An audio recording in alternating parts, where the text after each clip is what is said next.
Bonjour, c'est Jules Lavie pour Code Source, le podcast d'actualité du Parisien.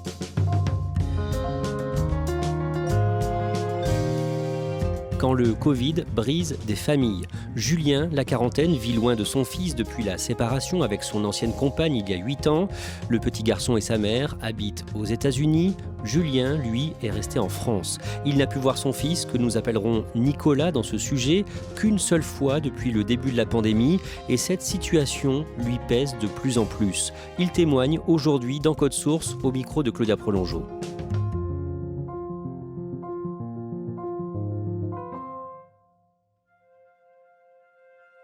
Je rencontre Julien dans son appartement parisien en travaux.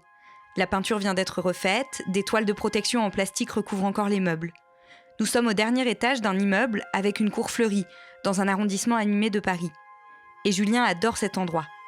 Il a 47 ans, les cheveux bruns, à peine grisonnants, et porte un jean et un t-shirt. Il arrive tout juste de Corse, où il vit désormais une partie de l'année avec sa compagne et sa fille de 4 ans. Il est réalisateur, surtout dans la pub maintenant, mais au début de sa carrière, il fait du documentaire. Et c'est comme ça qu'il y a 16 ans, dans le cadre de son travail, il rencontre celle qui va devenir la mère de son premier enfant. Je faisais des documentaires animaliers avant, pendant 10 ans, et en fait, c'est vrai que je voyageais beaucoup. Et tous ces voyages, à un moment, je me suis dit à 30 ans, il faut que je me pose un peu pour fonder une famille. Donc j'ai trouvé des missions plus parisiennes, on va dire, et ça, c'est dans ce cadre-là que j'ai rencontré mon ex-compagne. Julien et sa compagne vivent d'abord tous les deux, pendant 3 ou 4 ans. Puis, comme ils le souhaitaient, ils décident de fonder une famille et accueillent Nicolas, le 15 août 2009. Moi, j'étais très fier d'avoir cet enfant, j'étais vraiment... Ce que j'ai ressenti, j'étais heureux. Voilà, le père que je voulais être, c'est d'être évidemment le plus inspirant possible pour le garçon qu'il allait être. Le père que je voulais être, c'était arriver à la fois être... c'est toujours le dilemme, d'être proche de ses enfants et en même temps commencer à gagner sa vie, pouvoir acheter une maison, mettre un toit au-dessus de la tête de ses enfants, sécuriser leur avenir. J'avais envie d'être un père qui accompagnant pour l'enfant, pour qu'évidemment il soit le plus heureux possible dans sa vie d'adulte. Julien et la mère de Nicolas travaillent beaucoup. Ils montent plusieurs sociétés afin de produire des films en France et aux États-Unis, et ça fonctionne bien. Ils ne voient pas toujours autant leur fils qu'ils le voudraient, mais nourrissent à 3 un grand projet. Quand on a 30 ans, on réalise un peu les choses. C'est compliqué d'avoir une vie de parent, une vie d'entrepreneur, et on fait tout ce qu'on peut, évidemment, pour que tout se passe bien. C'est intéressant dans le sens où, en fait, on arrive à chacun réaliser nos rêves, et elle, son rêve, c'est de partir aux États-Unis. Moi, c'est évidemment de faire de la fiction. Et donc, ce projet de partir aux États-Unis découle un peu de tout ça, puisqu'on crée une société aux États-Unis pour faire des productions entre la France et les États-Unis. Il était comment, votre fils petit ? Dynamique, la patate, hyper social. Il se faisait ami avec les commerçants. Il avait ce côté-là vraiment trop marrant. Il n'avait pas peur des gens, quoi. Et ça, c'est super, pas timide en fait. Le mélange travail-couple ne réussit pas très bien à la famille. D'autant que Julien raconte avoir appris que sa compagne lui a menti à plusieurs reprises. Sur sa famille à elle, son père qui serait mort mais finalement ne l'est pas, et d'autres sujets du même ordre. Il a du mal à s'y faire, mais essaye de prendre sur lui. Évidemment, alors là, mélange des genres travail, amour et problèmes psychologiques, c'est explosif. Et ça crée énormément de conflits, de problèmes. Mais malgré tout, on s'accroche, c'est la vie. Dans les couples, il y a des soucis. Moi je me suis dit, j'ai pas abandonné, quoi. C'est trop dommage. Et il y a un enfant, il y a 2 enfants, parce qu'il y avait son fils.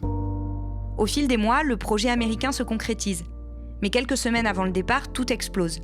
Le couple se déchire, Julien ne veut plus suivre sa compagne aux États-Unis, et un procès en urgence se tient au mois de juillet 2013 pour savoir avec qui vivra Nicolas. C'est finalement la mère qui obtient la garde. Et son avocat pose à Julien une sorte d'ultimatum. Alors lui, c'est-à-dire qu'en fait, le jugement a lieu au mois de juillet. Le juge a dit, l'enfant part. Son avocat a dit, si vous voulez pas qu'il parte maintenant, c'est-à-dire à la sortie du jugement où vous le voyez plus, vous ne faites pas appel. Donc moi, je l'avais, en gros, il me le laissait pour un mois, sur le mois d'août. Donc je l'ai eu au mois d'août et en septembre, il partait. Donc en fait, j'ai réussi à avoir un mois de plus en sa présence. Et évidemment, j'ai pas fait appel parce que sous le coup de l'émotion, comme j'ai expliqué, j'ai été complètement submergé par l'émotion. J'aurais dû reculer. Et d'ailleurs, je dis à tous ceux à qui seraient dans ce cas-là, faut pas agir sous le coup de l'émotion. J'ai agi sous le coup de l'émotion en disant ok, je fais pas appel, je garde, comme ça j'ai encore un mois, il part pas tout de suite. Et en fait, en revanche, j'aurais dû faire appel parce que il y avait moyen de faire appel. Julien passe donc l'été avec son fils et n'essaye même pas vraiment de lui parler de la situation. On est parti en vacances en Espagne. C'était avec mes sœurs, et j'ai fait un peu comme si de rien n'était. À 3 ans, comment vous voulez expliquer à un enfant ce qui se passe, c'est une situation aussi compliquée. Enfin, déjà une séparation, c'est pas facile à expliquer. Il faut être 2 parents qui s'entendent, et nous, en fait, c'était trop compliqué. Il y avait trop de passifs compliqués, et si vous voulez, j'ai préféré, je crois, essayer de passer le meilleur été qui soit, et dire... allez, en septembre, je vais t'amener aux États-Unis, on va prendre l'avion tous les deux, tu vas aller dans ta nouvelle école. Et donc je l'ai ramené aux États-Unis en septembre, comme le juge l'avait décidé. C'était son premier voyage.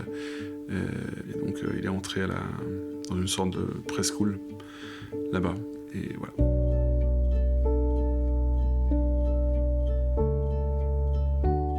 Le jugement disait, vous avez donc les vacances. Alors c'est marrant parce qu'il y a quand même 9000 bornes. Hein.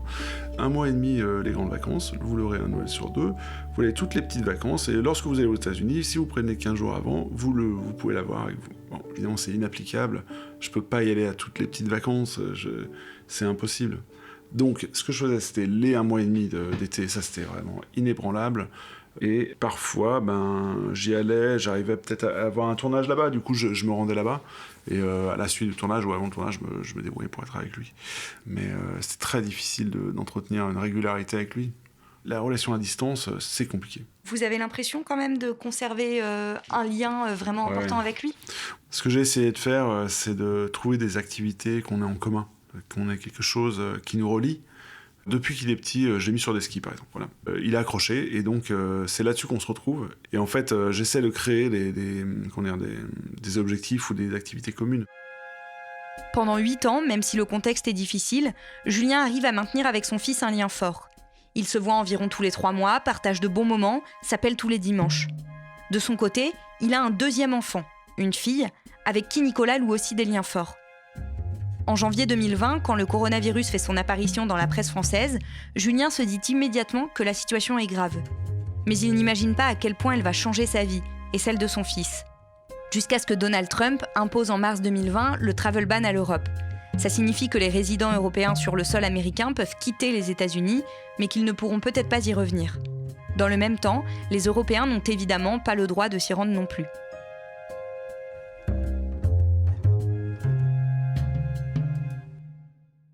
Je me dis, il y a peut-être une chance qu'en fait, même si c'est grave, et ça paraît extrêmement grave, ça s'arrête pour l'été. C'est-à-dire que ce soit un virus saisonnier. Donc moi je me dis, cet été c'est réglé, les choses redescendent.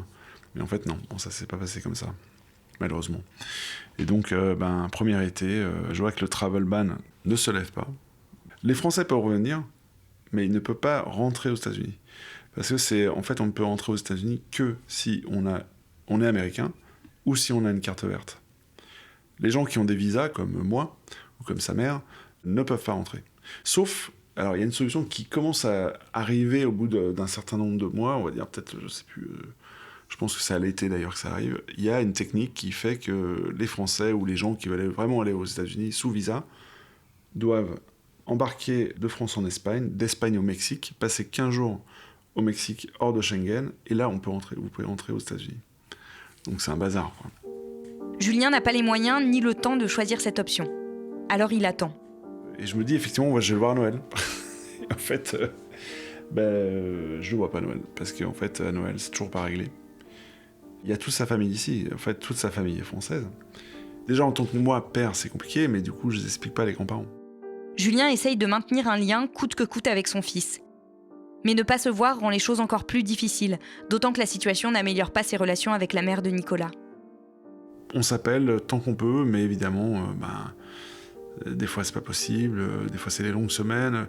Comme il a une petite sœur, moi j'essaie aussi, je me dis c'est important qu'ils se parlent de temps en temps pour pas perdre ce qu'il avait commencé à créer quand elle est née. Il est hyper attaché à sa sœur.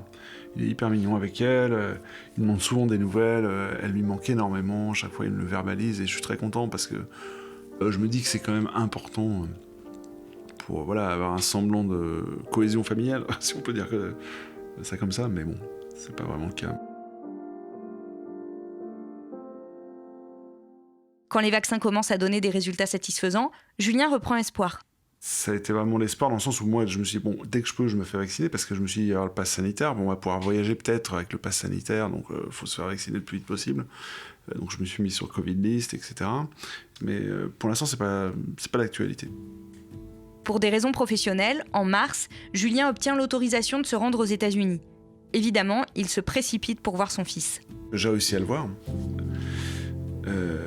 Incroyable.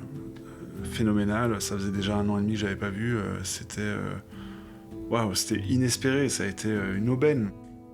Mais le bonheur de ces retrouvailles ne dure pas. Pendant que son père est là, Nicolas se renferme sans explication. J'ai beaucoup de mal à lui parler.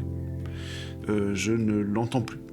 Je n'arrive plus à m'expliquer avec lui, je n'arrive plus à communiquer. Je l'appelle, j'ai pas de réponse. Ça a créé une situation extrêmement compliquée avec sa mère, avec lui, et en fait j'arrive pas à déterminer qu'est-ce qui est en train de se passer. Et avec la distance, on peut pas s'expliquer.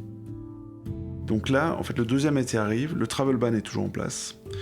Ils prennent pas en compte les cas spécifiques, notamment familiaux. Et j'ai mis énormément de temps à me faire une raison qui ne va pas rentrer pour le 2e été.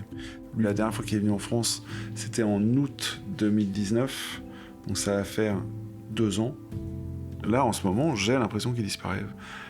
Donc le seul moyen, ça va être pour moi il va falloir que je retourne là-bas pour trouver des explications. C'est un vrai sentiment de disparition, c'est un vrai sentiment ces liens invisibles qui nous unissent, quoi. Enfin, même à distance, ou même parfois quand on est dans la même pièce, c'est comme si ces filaments un peu invisibles s'enlevaient les uns après les autres. Et je pense que c'est une peur parentale naturelle. Et c'est celle que j'ai en ce moment.